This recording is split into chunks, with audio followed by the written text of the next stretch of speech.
नमस्कार, स्वागत है फिर से एक बार गवर्नमेंट यूपीएससी के सनदी सेवा के लिए अति महत्वपूर्ण एवं अति उपयोगी ऐसे संशोधित संपादकीय विश्लेषण के आज के दूसरे सत्र में। तो टाइम्स ऑफ इंडिया से एक लेख के बारे में बात करनी है। द हिंदू में से एक लेख हमने देख लिया, अब टाइम्स ऑफ इंडिया के इस लेख की बारी है जिसका टाइटल है अवर स्पुतनिक मूवमेंट। जैसे हमें मालूम है कि सरकार के द्वारा ऐसा निर्णय लिया जा रहा है कि जो रशिया में बनाई हुई रसी है, कोरोना वैक्सीन है, कोरोना टीका है, वो अब भारत में इमरजेंसी यूज़ के लिए वो अप्रूव हो गया है। हमारे drug controller general of India ने इसको अप्रूवल दे दिया है। कई सारे कारण हैं। एक तो नंबर ऑफ केसेस दिन प्रतिदिन बढ़ते जा रहे हैं, यही भी एक कारण है। दूसरा एक कारण ये भी माना जा रहा है कि कहीं ना कहीं हमने जो हमारे वैक्सीन के डोजेस बाहर हमने जो भेज दिए हैं बाहर के देशों में, बाहर के देशों के लोगों के लिए, वो कहीं ना कहीं यहाँ एक बड़ा कारण बनकर आज हमारे सामने आया है। क्योंकि आज कई राज्यों में से ऐसी खबरें आ रही है, ऐसे मीडिया रिपोर्ट्स भी है कि वहाँ वैक्सीन का जो स्टॉक है वो दरअसल अब पूर्ण होने जा रहा है, वो अब समाप्त हो जाएगा। मुख्य रूप से 4-5 दिन का स्टॉक ही अलग अलग राज्यों को जो है उसके पास आज बचा है। तो इसलिए ये सारे कारण हैं जिनकी वजह से आज हमारे drug controller general of India को ऐसा इमरजेंसी यूज़ का निर्णय, अप्रूवल का निर्णय ताबड़तोड़ रूप से यानी कि युद्ध स्तरीय गति से लेना पड़ा। देखेंगे पूरी चर्चा, ब्रीफ रहेगी चर्चा क्योंकि तथ्यात्मक माहिती है।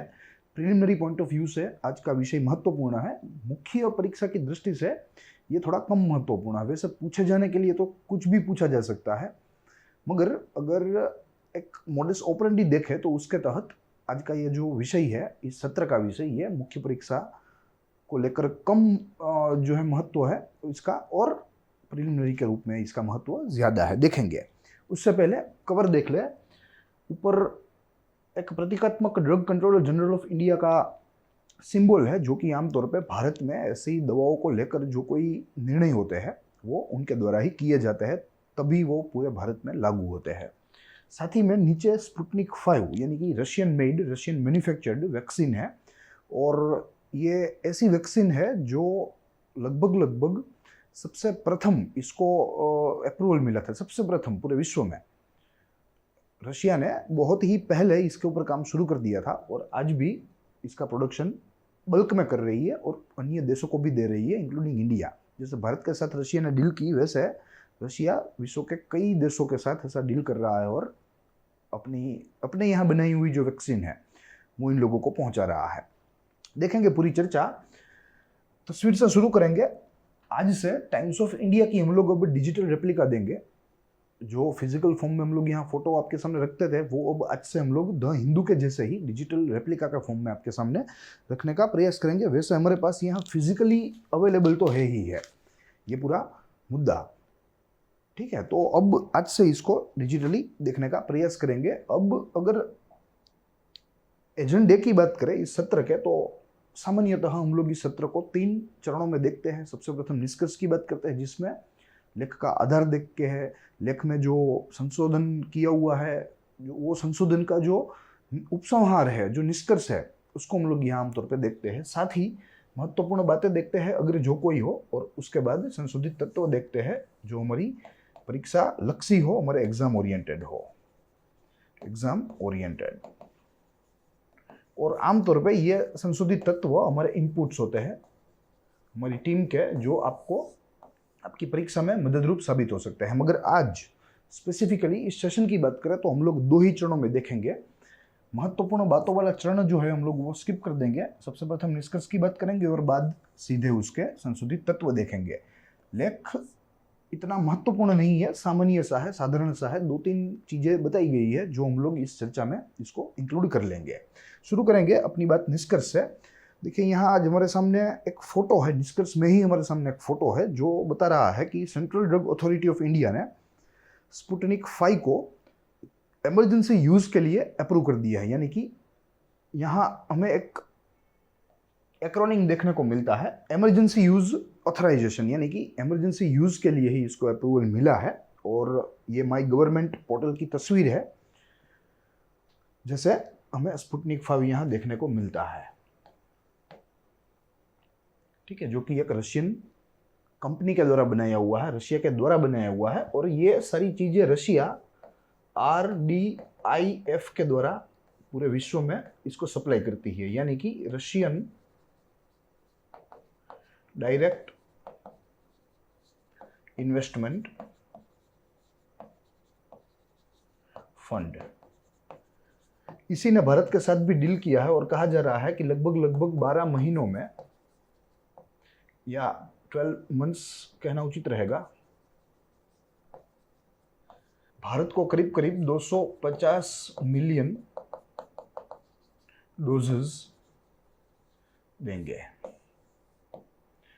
साथ में यहाँ मैन्युफैक्चरिंग करने की भी योजना है। कई सारे प्लेयर्स हैं जो कि भारत में स्पुतनिक 5 का मैन्युफैक्चरिंग करेंगे, बहुत ही युद्ध तेजी से करेंगे, ताकि यहाँ किसी भी प्रकार की स्कैर्सिटी उत्पन्न ना हो और हमारी डोमेस्टिक ज़रूरियतों को संतुष्ट हुए हम लोग फॉरेन एक्सपोर्ट भी करें, इसमें से पैसे भी कमाए। यह एक ग्लोबल चेन का एक भारत भाग बन सकता है, यहाँ से एक सहभागी बन सकता है यहाँ से। तो रशिया के लिए जो है हम लोग शुक्रगुजार है और भारत के लिए एक बहुत ही अच्छी सकारात्मक बाबत है। तो ये बात है निष्कर्ष की, यहीं से लेखक ने आधार उठाया है। प्लस मैंने जैसे कहा कि लेख में कोई ऐसी एक्स्ट्राऑर्डिनरी माहिती नहीं दी गई, कोई ऐसा एक्स्ट्रा संशोधन नहीं है, तो इसलिए हम लोग यहाँ उस पूरे चरण को यहाँ स्किप करेंगे और सीधा तीसरे चरण में देखेंगे संशोधित तत्वों में। देखिए, ये आज का हमारा संशोधित तत्व है, जिसके पहले ही पेज के ऊपर हमें एक फोटो दृश्यमान है। ये भी माई गवर्नमेंट पोर्टल से ही मिला है, ताज़ा तस्वीर है, आज ही अपलोड हुई है, आज ही सुबह अपलोड हुई है। और इसके मुताबिक कहा जा रहा है कि as on 13 April 13 April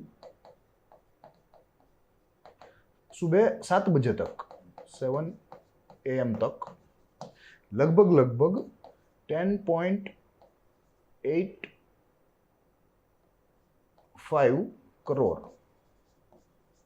doses administer हो चुके हैं। और ये हमारा इनोकुलेशन का 87th डे था, 87th डे।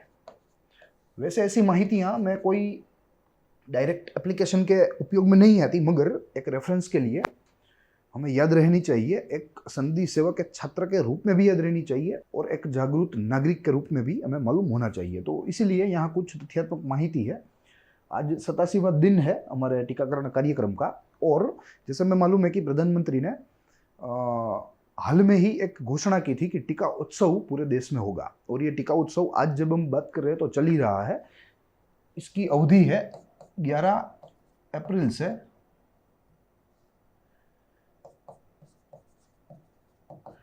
15 अप्रैल तक। तो आज जब हम लोग बात कर रहे हैं तो ये इनोकुलेशन ड्राइव चल रही है, पूरे जोश से चल रही है, और ज़्यादा से ज़्यादा एलिजिबल लोगों को इस कार्यक्रम के अंतर्गत टीकाकरण करवाने का प्रोग्राम है, सरकार की योजना है। अब अगर आंकड़ों को देखें तो यहाँ इस बाजू डोजेस गिवन है, यहाँ प्रथम डोज का आंकड़ा है और यहाँ दूसरे डोज का है। हेल्थ केयर वर्कर्स प्रथम डोज लगभग करीब 90 लाख लोगों को, 90 लाख हेल्थ केयर वर्कर्स को प्रथम डोज एडमिनिस्टर हो चुका है। दूसरा डोज भी about half of the population, उनकी half of the population, health care workers की पॉपुलेशन में 55 लाख के करीब दूसरा डोज भी हो गया है, यानी कि फुली वैक्सीनेटेड आधा ये जो पूरा सेगमेंट है, पूरा वर्ग है, वो हो गया है। फिर फ्रंटलाइन वर्कर्स की बात करें, जिसमें सरकारी नौकर आते हैं, ब्यूरोक्रेट्स आते हैं या अन्य कोई कर्मचारी आते हैं, तो उन लोगों में 1 करोड़ लोगों को प्रथम डोज मिल गया है और 49 लाख लोगों को दूसरा डोज भी मिल गया है। तो ये भी करीब आधे फुल वैक्सीनेटेड हो चुके हैं। फिर तीसरे चरण की बात करें तो 45 ईयर्स टू 60 ईयर्स का एज ग्रुप है, जिसमें करीब 3.42 करोड़ लोगों को 1 डोज मिल गया है, प्रथम डोज, और वहीं करीब 7.5 लाख लोगों को या 7,60,000 लोगों को करीब दोनों डोज मिल चुके हैं, वे फुली वैक्सीनेटेड हो चुके हैं। और 60 से अबव को 4.17 करोड़ को प्रथम डोज मिल गया है और 22 लाख को दूसरा डोज भी मिल गया है। तो अभी हमें काफ़ी काम करना है, क्योंकि हमें मालूम है भारत एक विशाल देश है, विशाल आबादी वाला देश है। तो इसीलिए इन सारी चीज़ों को ध्यान में रखते हुए हमें इसकी गति बढ़ानी होगी। प्रतिदिन 50, 60, 70 लाख वैक्सीनेशन हमें करना होगा।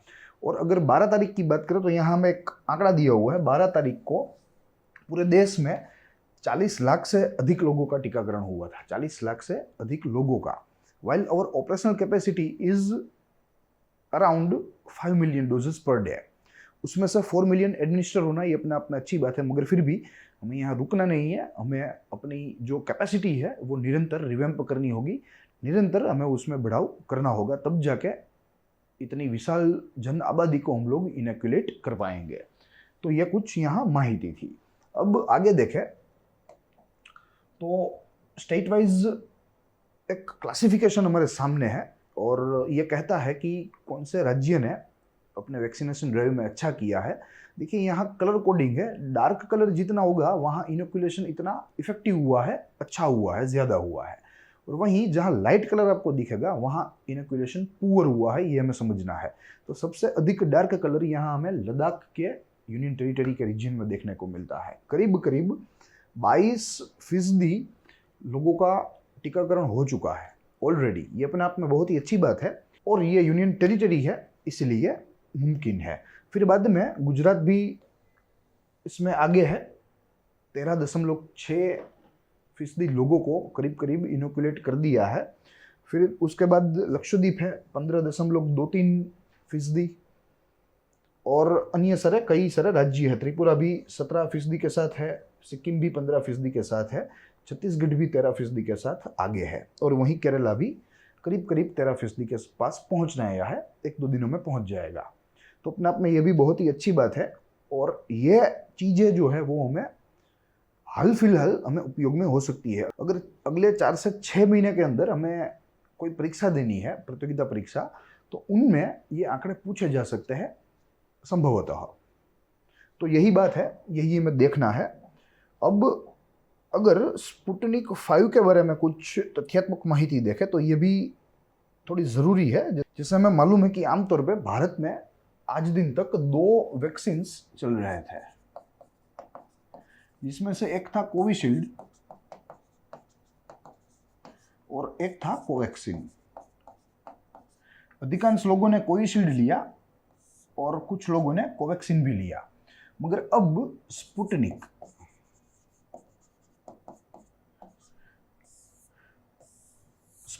5 को भी इमरजेंसी यूज अप्रूवल मिल गया है। तो अब जाके भारत में 3 प्लेयर्स होंगे, 3 कैंडिडेट्स होंगे।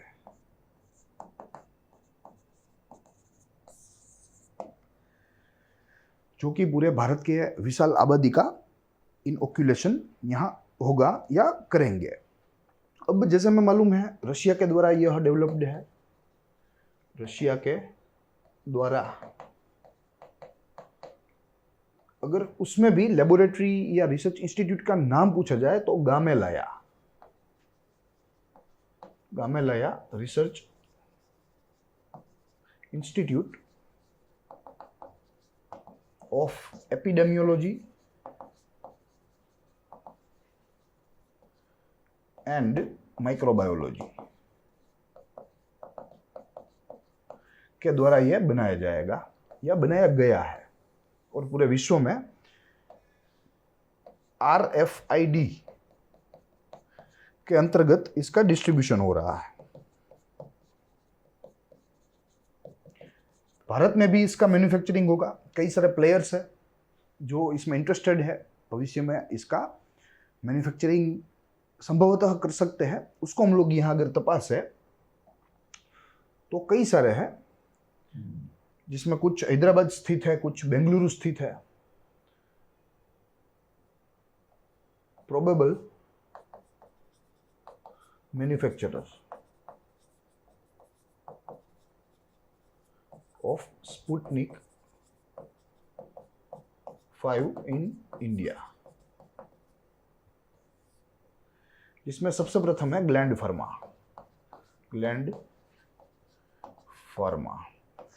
दूसरा है इथीरियो, फिर उसके बाद doctor Reddy laboratory,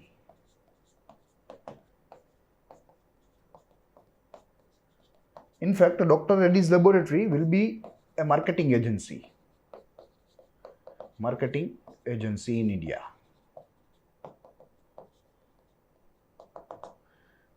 in India, ठीक है। ये 3 है। इसके बाद कई सारे हैं। स्ट्राइड्स फार्मा है, फॉर स्ट्राइड्स फार्मा, जो कि बेंगलुरु बेस्ड है। While Gland Pharma and Hetero, they both are Hyderabad based. Hyderabad, ठीक है। तो ये मैन्युफैक्चरर्स है जो कि संभवतः भविष्य में इसका मैन्युफैक्चरिंग कर सकते हैं, वरना इसका जो डिस्ट्रीब्यूशन, इसकी जो सप्लाई है वो तो रशिया से होती ही रहेगी। मगर यहाँ से जो उत्पादन होगा उनको यहाँ भारत से ही एक्सपोर्ट किया जाएगा, तो भारत भी वैक्सीनेशन के इस ग्लोबल सप्लाई चेन में अपना स्थान मजबूत कर पाएगा। तो रशिया अपने आप में भारत को इस तरह मदद कर रहा है, ये हम लोग यहाँ निष्कर्ष ऐसा निकाल सकते हैं। साथ ही में अगर एफिकेसी की बात करें, यहाँ काफ़ी सारी चर्चाएं होती रहती है यह वैक्सीन को लेके, इसकी एफिकेसी की। तो ये एफिकेसी देखनी थोड़ी ज़रूरी है। देखिए, जैसे हमने देखा कि कई सारे प्लेयर्स हैं यहाँ। सबसे प्रथम तो स्पुतनिक है, फिर उसके बाद कोविशील्ड है, कोवैक्सीन है, अन्य इंटरनेशनल कैंडिडेट्स की बात करें, इंटरनेशनल वैक्सीन की बात करें तो एस्ट्राजेनेका है, कई सारी है, मगर इनमें से कुछ ये महत्वपूर्ण है, ठीक है। अगर इनकी एफिकेसी की बात करें तो सबसे ज़्यादा एफिकेसी इनमें से स्पुतनिक 5 की है, सबसे ज़्यादा। इट इज़ बियॉन्ड 91%, 91.6% इसकी एफिकेसी बताई जाती है according to this phase 3 of inoculation. उसके बाद कोविशील्ड की बात करें तो मात्र 55%, कोवैक्सीन 80% और एस्ट्राजेनेका वैक्सीन की ओवरऑल एफिकेसी है 62% या 62%, ठीक है। तो ये इनकी एफिकेसी की बात है। एफिकेसी यानी कि क्षमता, और ये इंटरिम डेटा है, ये फाइनल डेटा नहीं है, क्योंकि हमें मालूम है कि अभी इसका यूज 3rd फेज में ही पहुंचा है, मगर अगले कुछ दिनों में, अगले भविष्य में फाइनल डेटा भी हमें मिल जाएगा और उसमें से एक अच्छा फिगर, एक रिलायबल फिगर एफिकेसी के बारे में हम लोग देख सकते हैं। ये भी रिलायबल ही है, मगर जैसे मैंने आपको बताया कि ये इंटरिम है, तो इतना यहाँ फर्क हमें देखने को मिल सकता है। तो ये सारी चीज़ें हैं जो कि आज हमें यहाँ देखनी थी और हमने देख भी ली स्पुतनिक 5 और भारत के संदर्भ में वैक्सीनेशन ड्राइव के बारे में। अब बारी है आज के प्रश्न की, जो कि प्रिलिमिनरी पॉइंट ऑफ व्यू से है, जैसे आपके स्क्रीन के ऊपर है। निम्नलिखित कथनों पर हमें विचार करना है। 4 कथन हमारे सामने है, जिसमें से प्रथम, भारत में कोरोना महामारी से लड़ने हेतु 4 प्रकार के वैक्सीन दिए जा रहे हैं। दूसरा, क्षमता की दृष्टि से यानी कि efficacy point of view Covishield सबसे बेहतर है। तीसरा, स्पुतनिक 5 का भारत में क्रय विक्रय डॉक्टर रेड्डीज लेबोरेटरी के द्वारा होगा। और चौथा कथन आज का, आज दिन तक भारत में 20 करोड़ नागरिकों का टीकाकरण हो चुका है। उपर्युक्त कथनों के ऊपर हमें विचार करना है, उनको पढ़ना है और उनमें से हमें सत्य वाक्यों को पहचानना है। हमारे पास ऑप्शन भी है उसके तहत। ऑप्शन ए केवल 1, 2 और 3 सही है। ऑप्शन बी केवल 1, 2 और 4 सही है। ऑप्शन सी केवल 2 सही है और ऑप्शन डी केवल 3 सही है। आपको इसका सही उत्तर इस वीडियो के कमेंट सेशन में कमेंट करना है। हमारी तरफ से इसका जवाब इस सत्र के प्रीमियर होने के कुछ घंटों के बाद आपको उसी सेक्शन में देखने को मिलेगा, पिन अप किया जाएगा। साथ ही में अगर आप सनदी सेवा की तैयारी करना चाहते हैं, इसके सीरियस छात्र हैं, तो घर बैठे आप आपकी तैयारी कर सकते हैं। घर बैठे आप आपके जनरल स्टडीज़ का भरपूर अच्छी तरीके से अध्ययन कर सकते हैं। आज ही उसके लिए यूरोप यूपीएससी के साथ जुड़े, हमारी चैनल का जो कंटेंट है वो आप देखें, उसका अध्ययन करें, प्लस हमारे वीडियोस को लाइक करें और हमारी चैनल को ज़्यादा से ज़्यादा शेयर करें, ताकि सब तक ये जो कंटेंट है, वैल्यू रिच कंटेंट है, ये सब तक पहुँचे। और हाँ, हमारी चैनल को सब्सक्राइब करना ना भूलें और बेल बटन भी दबाएं, ताकि आपको हमारी जो अपडेट्स है वो तुरंत मिल पाए। साथ ही हमारे रिसर्च एडिटोरियल एनालिसिस यानी कि संशोधित संपादकीय विश्लेषण के इस सत्रों के साथ आप जुड़े, जो कि प्रतिदिन रोज सुबह 8 बजे प्रदर्शित होता है। इसमें हम लोग सामान्य अध्ययन को ध्यान में रखते हुए, उसको केंद्र में रखते हुए सारे लेखों की चर्चा करते हैं। इसका 360 डिग्री व्यू लेते हैं ताकि हमारी प्रिलिमिनरी ज़रूरियात भी संतोष आ सके और हम मुख्य परीक्षा में भी अच्छा परफॉर्म कर सके। इसी हेतु के साथ हम लोग ये कार्यक्रम को आगे बढ़ा रहे हैं। मैं आपको अनुरोध करूंगा कि आप हमारे साथ जुड़े, आपका ज्ञान बढ़ेगा, आप भी ज्ञानवर्धक बने। और इसके अलावा स्टैटिक के लिए हाइपोथेसिस के तहत हम लोग काम कर रहे हैं। इकोनॉमिक सर्वे का प्लेलिस्ट यहाँ बन गया है, जिसमें 2 लेक्चर आ गए हैं। पहले वॉल्यूम के दोनों जो चैप्टर्स है उनके बारे में मैंने विस्तृत चर्चा की है, जो कि हमारी परीक्षा के लिए बहुत ही महत्वपूर्ण हो सकते हैं। और साथ ही में हमारी जो साप्ताहिक श्रृंखला है, जो कि मात्र और मात्र कानूनों के अध्ययन को समर्पित है, ऐसे कानून जिन्होंने भारत के निर्माण में, आज के भारत के निर्माण में बहुत ही अहम भूमिका निभाई हो, तो वो आपको भी बहुत ही महत्वपूर्ण साबित हो सकते हैं। चाहे कोई भी परीक्षा हो, किसी भी वर्ग की हो, किसी भी राज्य की हो, वो स्टैटिक मटेरियल है, वो आपको काम लगेगा। तो मैं अनुरोध करूंगा कि आप वो जरूर देखें। और हाँ, हमारा जो कंटेंट होता है वो अधिकांश रूप से हिंदी में होता है, ताकि ज़्यादा से ज़्यादा छात्रों तक ये बातें पहुंच सके, ये चीज़ें उन तक पहुंच सके, वे लोग समझ सके। इंग्लिश का मैं प्रयोग यहाँ प्रतीक के रूप में ही करता हूँ। कुछ चीज़ें, कुछ टेक्निकल बातें होती है जो कि हिंदी में नहीं समझाई जाती, वही हम लोग इंग्लिश में समझने का प्रयास करते हैं। वरना हमारा पूरा जो सेशन है वो प्रो हिंदी है। तो आप घबराए नहीं, आप हमारे चैनल के साथ जुड़े, हमारे साथ जुड़े और अपनी तैयारियां घर बैठे ही करें। घर बैठे ही आप अफसर बन सकते हैं। तो आज इतना ही इस बाजू से। हम लोग मिलेंगे अगले दिन अगले ऐसे लेख के साथ, ऐसे संशोधन व संपादन के साथ। तो तब तक के लिए देखते रहिए ग्रोथ मोड यूपीएससी।